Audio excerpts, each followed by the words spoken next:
Thank you, Alliance Public Schools, for inviting me to be a part of this great program. Every year, our nation sets aside a day to honor our veterans. Through television, newspaper, and events like this one, we are reminded of the courage that is necessary to protect our freedom. We are drawn to relive emotions felt years ago and combine those with the feelings we have in the present. Photographs, movies, and news clips show us the face of war. Some of these clips are accompanied with stories of victory. Others are accompanied with stories of confusion. In ways large or small, they all compete with our human nature to focus on what was lost. Let us today spend time thinking on what was gained. I'm not speaking of national victory or ideas of democracy. Those prizes are obvious. The gains I speak of are not as easily photographed as a flag being raised on a hill. What draws me to honor the veteran has less to do with the medals they've been awarded or the campaigns in which they participated. That which should be the most recognized about a veteran is their character. For example, their courage. It takes a special quality of mind and spirit to face danger with bravery. The development of courage begins the moment a person accepts the call to leave their home in the protection of all that is familiar to them. They leave the warmth and safety of their family to live with strangers. Their comforts of living are stripped from their hands and replaced with something that was engineered to take life away.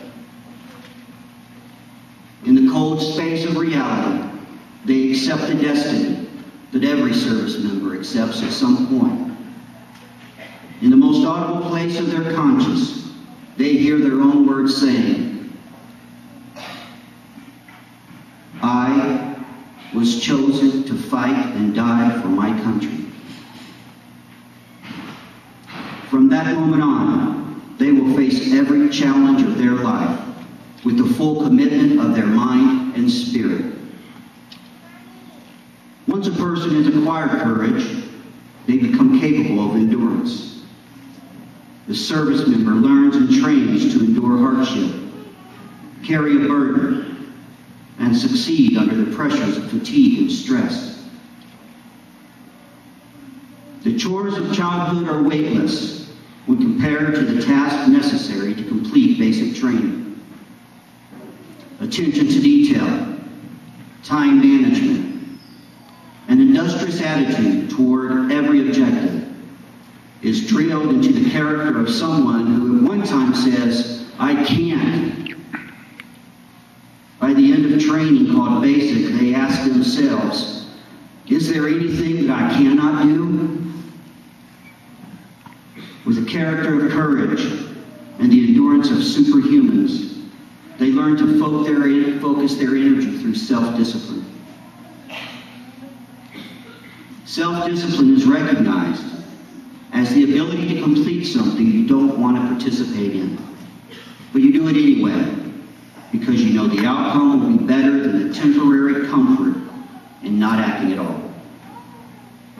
It is also the ability to do what is right when no one else is watching you. As a member of the armed forces, a person must discipline himself or herself every day.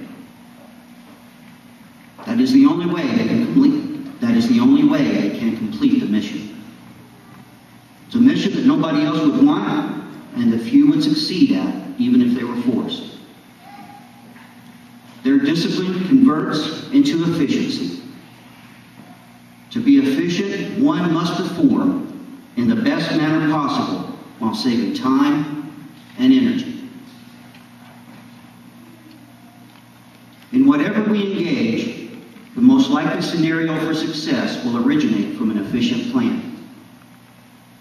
Our service members live in a world that has no mercy for those individuals or groups that operate inefficiently. Consequently, they embrace procedures of living that maximizes their potential to be effective in all that they do. To become efficient, a trait of critical thinking must be developed. In their time of service, our young men and women are taught that basic skills are not enough for survival. They are made aware that survival is not the same as living. To live, one must thrive. To thrive requires the ability to reason, analyze, predict, and problem solve. One of the greatest assets of the United States military training curriculum is emphasis on development of critical thinking skills.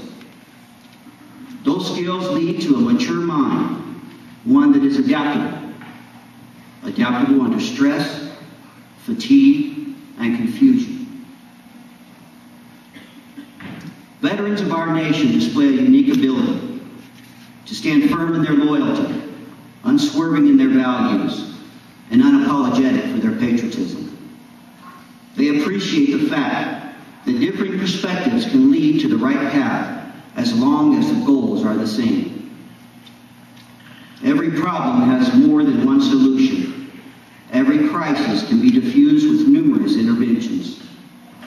The veteran has learned to adapt their actions so that intervention is not always accompanied with conflict. They adapt so that solutions don't always require sacrifice.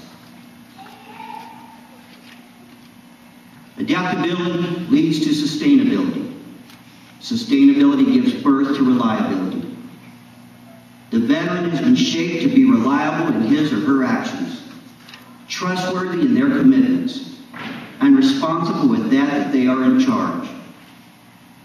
Today we honor our veterans for their service in the military.